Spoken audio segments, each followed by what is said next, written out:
Hey, what's up? It's your boy Lyan. So I decided to do this a little different. I'm feeling a little lazy. And yeah, I'm just feeling a little lazy. So let's talk about this subject. So this subject, we're talking about the glamorization of trans. Real quick, an update about me. My chest has been a whole year. Yesterday, all this loveliness right here. So Nips, whole year old. Happy birthday, Nips. Anyway, so it's me, your boy Lyan, like I said, and we're talking about the glamorization of trans. Before I heard about this, or before when they were talking about this subject, and I'm still very confused. Not very confused, but still a little confused. I don't see how anybody would want to glamorize the kind of things that you have to put yourself through to become the person you want to become. I think that being able to be born in the gender you feel you are is probably, a lot easier. It's, waking up every day and knowing that the gender you were born with is exactly what you are and not having to ever have that question is probably very comforting for those kind of people. But for the people that wake up and in the morning and go, these aren't mine. These can't be mine. Transgender's different for you. But that's not what the subject's about. Anyway, subject's about glamorization. I don't see how this is glamorous. I guess there's the Caitlyn Jenners out there and, Buck Angels those are the two that I can think of, FTM, MTF, off the top of my dome. I'm sure there's several others.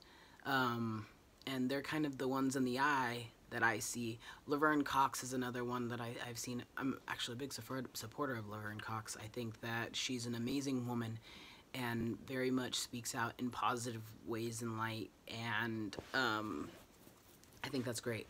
But I don't think that she's tried to glamorize it in any way or make it seem like the lifestyle is so glamorous. She definitely talks about her struggles, and I've seen a few interviews of her talking about, people asking about, whether or not she's had surgeries and things like that, and that's nobody's business. Nobody's business of when anybody has surgery. And, I think that it could be that it's becoming more popular. And so there are people that are feeling different, or like, I'm not exactly this. And so I don't think it's been glamorized. I think it's more of informationally. It's now that it's become so public, like more people are doing it. We have those public figures to show that it's a possibility now for people to do. And so I think that more people are going out in the world and trying it and starting hormones without actually having that self-reflection or really going in and doing it. And so then it's been like, so they're seeing all the glitz and glamour. My beard comes, what the fuck are you? I don't know what that thing was. They're seeing, people growing beards, or the feminization of faces for, the trans women. They start seeing these things that they see as glamorous because, yeah, having a beard for me is glamorous. Having a flat chest is glamorous. And for the guys that have the deep voices, that's glamorous.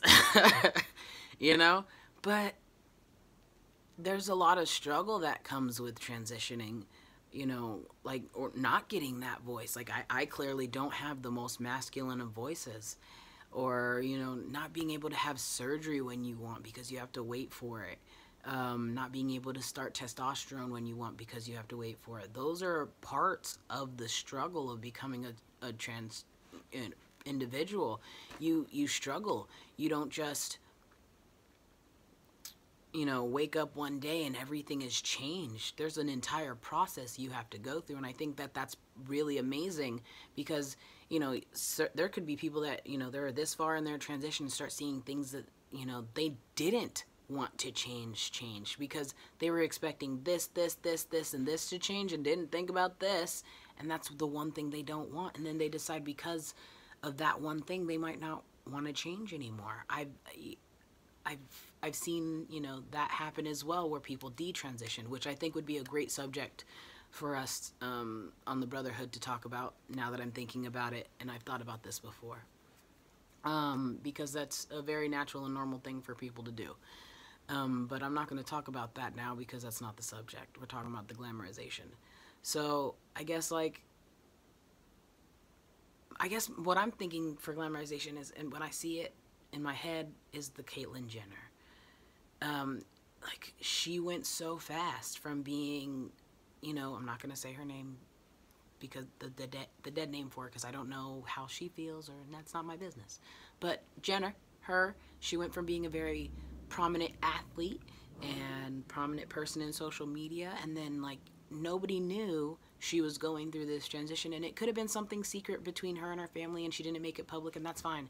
But all these people are seeing all of a sudden her going from this guy to bam, she was so fast, so quickly she became a lady.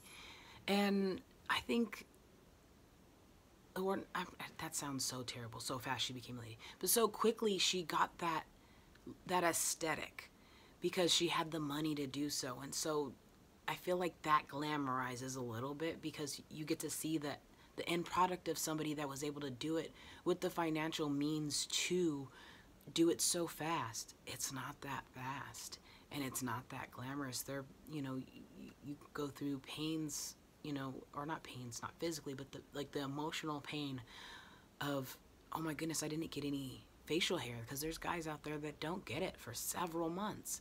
And then all that glitz and glam, you know, they've gone a whole year, they got none. And, you know, the glitz and glam is gone for them. I don't want it to be. So everybody transitions in their own time and in their own way. And so I think that everybody has to be patient. I have things in my transition that I'm still waiting for myself, and I'm 2 years on testosterone, you know what I mean? So I'm almost 3. I'm like 5 months away from 3 years. But anyway, so that's exactly how I feel about this glitz and the glam thing. I don't see it. Maybe I'm just oblivious. Maybe I'm not out there in the community enough, and I don't see that there's people that do it glamorously, or not glamorously, but do it because of the aesthetic or the whole thought of it all. But I know why I did it. I waited until I was 27 years old. I was an old ass man. Clearly, because now I'm 30. And now I'm so happy with life. I made the decision when it was right for me. And I hope that everybody else, when they make their decision to transition, is right for them. Because I think that if I would have done it when I was younger, I wouldn't have been ready. I wouldn't have known who I was really. So I don't even know if I actually got this subject on, or if I actually did the subject right. But what I can say is, I love me, and I love my transition and how I did it. And I don't know, I don't see, words. I don't see what's glamorous about transitioning. I see the positives and the negatives, but I don't see the glamour. So I guess that's it for my video. I enjoyed laying down and having this little, you know, tete-a-tete. I don't know what that means, actually. I just felt like saying tete-a-tete. So that's me. I'm Lyan. Ow. This is the end of my video. I hope that everybody's had a great week. My floor is leopard. Hope you enjoyed it. Lyan out.